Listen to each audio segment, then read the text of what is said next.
Bonjour, Ciel Mon Info, c'est l'occasion de rencontrer des chrétiens d'ici et d'ailleurs. Aujourd'hui, nous vous proposons une édition spéciale, une édition hommage à une personnalité importante du monde évangélique francophone. Il avait 96 ans, il est à l'origine d'une transcription et d'une traduction de la Bible en français. Il a publié plus de 90 ouvrages sur des questions de Bible, de foi, de spiritualité.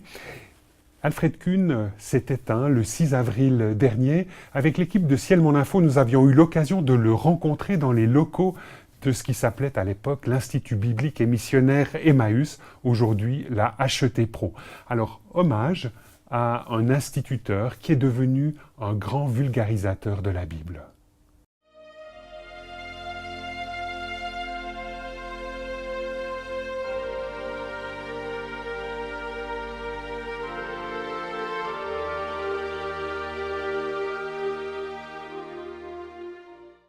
Alfred Kuhn, vous êtes d'origine alsacienne, mais ça fait passablement d'années que vous avez des liens étroits avec la Suisse. Vous êtes même venu dans notre pays en tant que réfugié. Expliquez-nous comment cela s'est passé. Eh bien, nous étions donc à Périgueux, à l'école normale, qui a été cernée 2 fois par des soldats allemands mitraillettes au poing, qui cherchaient les Alsaciens pour les mener dans l'armée allemande.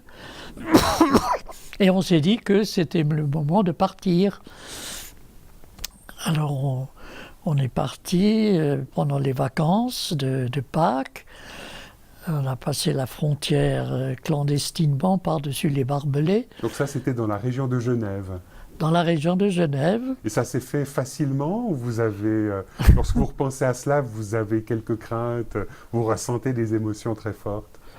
Oui, c'est sûr que c'était pas facile, mais nous avons été quand même aidés par une famille qui se trouvait pas loin de la frontière, qui nous a accompagnés jusque près de la frontière une nuit.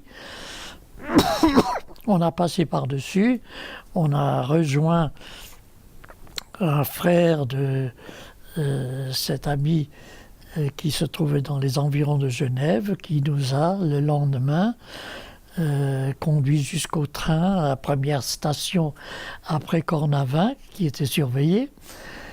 On est descendu avant Lausanne, et on a rejoint l'Institut Emmaüs. Qui était à l'époque installé sur les hauts de Lausanne à Veynes. C'est ça, oui. Et là, pourquoi est-ce que vous êtes descendu du côté de Renan et pas à Lausanne même? C'est parce que finalement... Lausanne était surveillée aussi. D'accord, donc on aurait pu vous reconnaître assez facilement. Oh oui, on n'était pas habillés comme des Suisses. Et donc, on est arrivé là, le directeur, M. Eby, nous a très cordialement reçus. Il nous a amenés auprès d'un pasteur qui était un peu spécialiste des réfugiés, qui nous a accompagnés à la police le lendemain. Et puis, on a eu donc l'autorisation de rester en Suisse, ce qui n'était pas évident. On a rejoint des camps de réfugiés, camps d'accueil, camps de travail. Et j'ai pu être libéré pendant 4 mois à l'Institut Emmaüs pour des études. Et puis alors, vous êtes resté une année ou 2 en Suisse, et puis après vous êtes retourné en Alsace. Oui, parce que on a été mobilisé par le groupe mobile d'Alsace qui faisait partie de la première armée française. Donc on a repassé la frontière et on a rejoint la première armée française à Mulhouse. Et là, qu'est-ce que vous avez fait? Vous êtes allé au front? On a été obligé, oui. Mais je travaillais à ce moment-là au bureau de la compagnie. Le capitaine voulait me garder pour la liaison quand on est allé au front. Et puis le lieutenant a dit « Oh, emmenez seulement qu'une, ça le sortira de sa Bible. » Et puis, donc on a été à 10-20 mètres du front. Mais déjà à l'époque, vous étiez très engagé dans la foi. Quand un de vos supérieurs disait contraignant qu'une à sortir de sa Bible, c'est dire qu'à l'époque, pour vous, la Bible était déjà un livre tout à fait central de votre existence. Oui, oui. Comment cela s'est-il passé? Oh, c'était aussi toute une évolution. On a été comme enfant dans des camps de l'Union chrétienne de jeunes gens. Un jour, il y a un des campeurs qui a fait une tentative de suicide. Alors on s'est retrouvés à 4 ou 5 autour de lui pour essayer de lui parler et puis de prier avec lui. Et à partir de là, on a pris l'habitude, avant toutes les réunions de l'Union chrétienne, d'avoir un moment de prière ensemble. Et en même temps, donc, il y avait des études bibliques à l'UCJG. Et on a commencé à étudier par nous-mêmes un peu la Bible.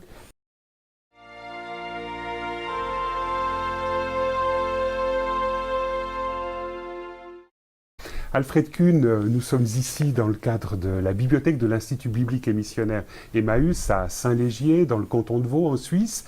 Qu'est-ce que ça vous fait de vous retrouver dans cette bibliothèque? Ah, c'est une très chère amie, parce que c'est là que je puise l'essentiel de mes connaissances.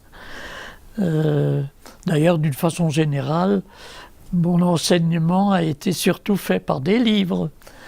Est-ce que vous venez régulièrement dans cette bibliothèque, puiser un livre, emprunter une revue? Oui, oui, oui, assez régulièrement. Suivant les sujets que je traite, je trouve dans les différents rayons tout ce qu'il me faut. On est assez surpris quand on parcourt votre vie de découvrir qu'aujourd'hui vous avez publié plus de 70 livres. Vous avez vraiment eu pendant toutes vos années d'instituteur puis de professeur ici à l'Institut biblique Emmaüs, vous avez eu une activité d'écrivain très abondante. Paraît-il. Bon, quand même, 70 livres à son compteur, c'est pas le premier venu qui est parvenu à de telles prestations, à de telles publications. Bon, ça s'est étagé sur le temps. Alors, parmi les publications que vous avez mises sur le marché, il y a peut-être ce qui vous tient très certainement le plus à cœur, c'est une Bible qui s'appelle la Bible du Semeur. Expliquez-nous comment est-ce que cette Bible est venue sur le marché des Bibles en français. Oh, c'est aussi sur une longue histoire. J'avais commencé par faire pour moi-même une sorte de synthèse des différentes livres, des différentes traductions que j'avais. C'est allé jusqu'à une centaine en français, allemand, anglais. Et je me suis exercé sur une petite épître, l'épître aux Colossiens. Et chaque jeudi matin, c'était le seul jour où j'étais libre, je prenais un verset, je l'étudiais dans les différentes versions que j'avais, et puis à la fin de la matinée, je faisais une sorte de synthèse en me demandant si l'apôtre Paul écrivait aujourd'hui avec le nombre de mots qu'il pourrait mettre avec, et surtout l'imprimer, comment est-ce qu'il exprimerait cette pensée? Et ça, dans un premier temps, donc ça a donné une première publication. Ça a donné une petite brochure de l'épître aux Colossiens. C'est ça, Paul aux Colossiens.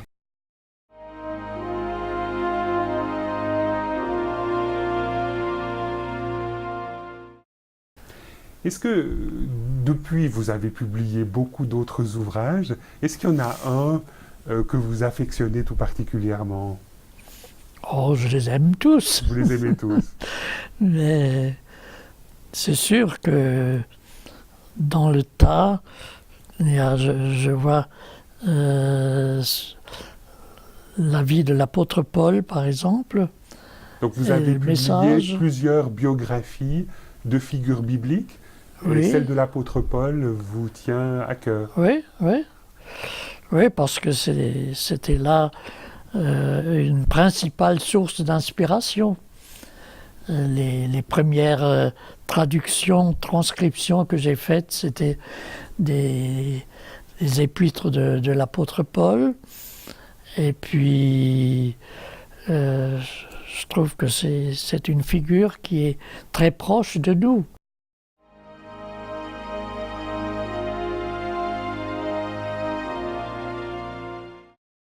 Alfred Kuhn, non seulement vous avez enseigné, vous avez écrit aussi beaucoup, mais vous avez une autre passion dans votre vie, c'est celle de la musique. Vous êtes vous-même musicien. On peut dire, oui. De quel instrument jouez-vous? Du piano et de l'orgue. Et là, vous avez aussi dirigé des chorales, vous avez aussi joué du piano. Il y a dans votre autobiographie une petite histoire rigolote où vous êtes perçu par certains, et notamment par votre future épouse, comme quelqu'un d'un peu léger qui, alors que d'autres travaillaient, jouait du piano. Vous pourriez nous raconter cette histoire? On était donc réfugiés dans une école normale à Périgueux. On avait été déplacés avec l'école normale de filles et on faisait différents travaux, par exemple de confectionner des matelas pour les réfugiés, etc. Et puis là, il s'est trouvé que je jouais du piano pendant que les autres faisaient le travail. Et ma future épouse, en tout cas, s'est dit, en voilà, qui est gonflé, il s'amuse. Qui se débine un peu, qui refuse véritablement d'aller à l'ouvrage. Voilà. Alors, j'ai pu, bien des années plus tard, lui expliquer que c'était les camarades qui me demandaient de le faire pour leur donner du courage. Cette activité musicale, vous l'avez développée aussi, puisque pendant une année, vous avez enseigné à Strasbourg la musique. J'étais professeur de musique dans un lycée à Strasbourg, oui. Et ça, vous n'avez pas voulu continuer dans cette voie-là? Non, je trouvais que c'était pas ma vocation principale. Je ne me voyais pas diffuser la religion de la musique. Donc là, on perçoit un aspect un peu central de votre vie. On retrouve cette dimension un peu de concurrence avec la foi. C'est vrai que dans votre livre, vous parlez de religion de la musique, et vous, votre dévotion première, elle se doit à l'endroit du Christ. Cela m'est venu parce que il y a eu le premier congrès des professeurs de musique de France, et comme dans la chanson, le sort tomba sur le plus jeune. J'ai été donc envoyé à Paris où a eu lieu ce congrès. Et là, j'ai vu que pour ses collègues, la musique était vraiment la religion, et ils voulaient transmettre cette religion aux enfants qu'ils avaient dans les lycées, les collèges. Et j'ai compris que c'était pas là ma vocation, parce que c'était pas ma religion. Et donc, je suis devenu professeur dans un collège pendant les quelques années que j'étais à Strasbourg.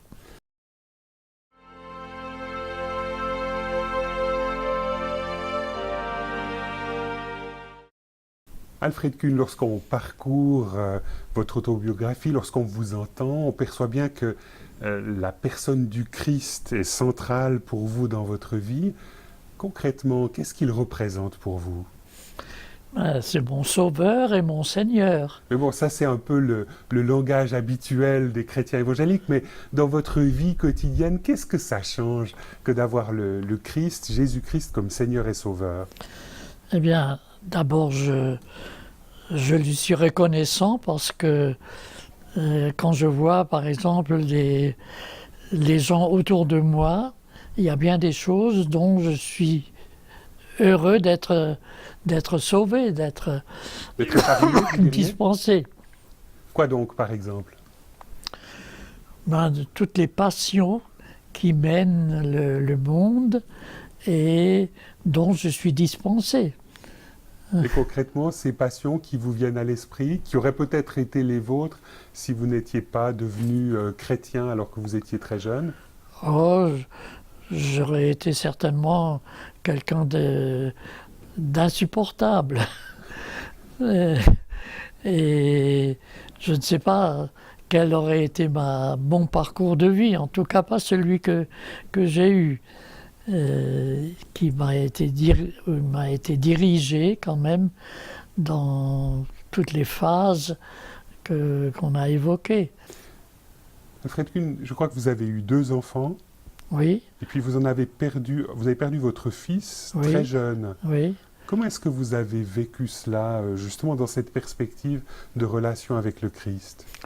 L'Éternel a donné, l'Éternel a ôté, que le nom de l'Éternel soit béni. Et c'est pas un peu fataliste, ça? On sent peu bon, ça date, j'imagine, de passablement d'années, donc, mais Oui. la souffrance a dû être très vive à ce moment-là. C'est sûr, c'est sûr. Et je dirais que cela l'a été d'autant plus que je voyais ma femme qui souffrait encore plus que moi de perdre un fils qu'on a porté. Mais là, je me disais, Dieu sait ce qu'il fait. À la fois pour le fils, il connaît mieux le parcours qu'il aurait eu s'il ne l'avait pas repris. Et il sait ce qu'il fait.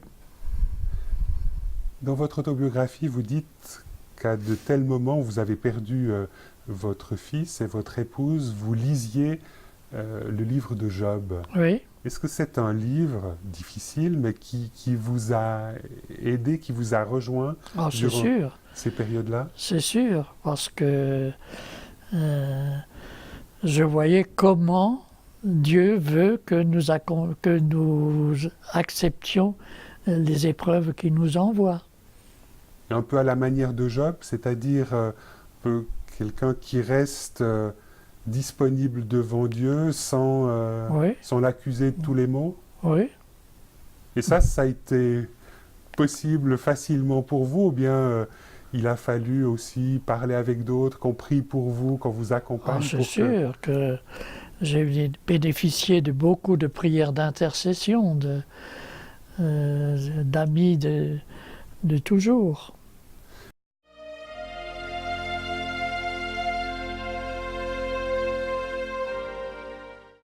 Alfred Kuhn, est-ce qu'il vous arrive parfois d'avoir peur de mourir? Non, non, je sais où je vais. Donc, et je sais que quelqu'un de beaucoup plus sage que moi détermine le moment. Donc, je n'ai pas peur de mourir.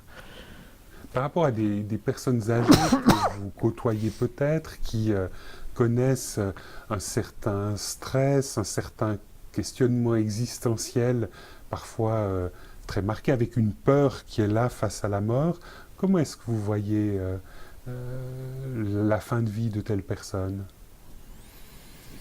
Je la leur souhaite aussi bonne que la mienne.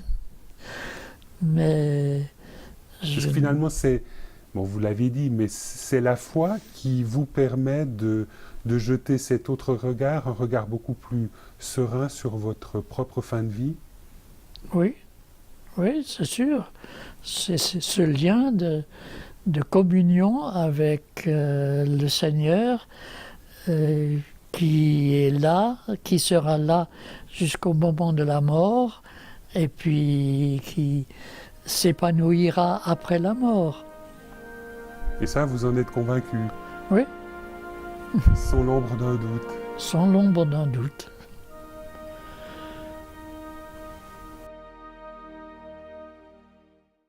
Madame, Monsieur, merci de nous avoir suivis dans cette édition un peu particulière de Ciel Mon Info, une édition qui se voulait hommage à Alfred Kuhn, grand vulgarisateur de la Bible. Si vous avez été intéressé par son parcours de vie et que vous souhaitiez en savoir plus, ne manquez pas son autobiographie qui est parue en 2011 aux éditions Emmaüs et qui s'intitule « Mon parcours de vie ». Voilà, cette édition de Ciel Mon Info arrive à son terme. Madame, Monsieur, au revoir et à bientôt.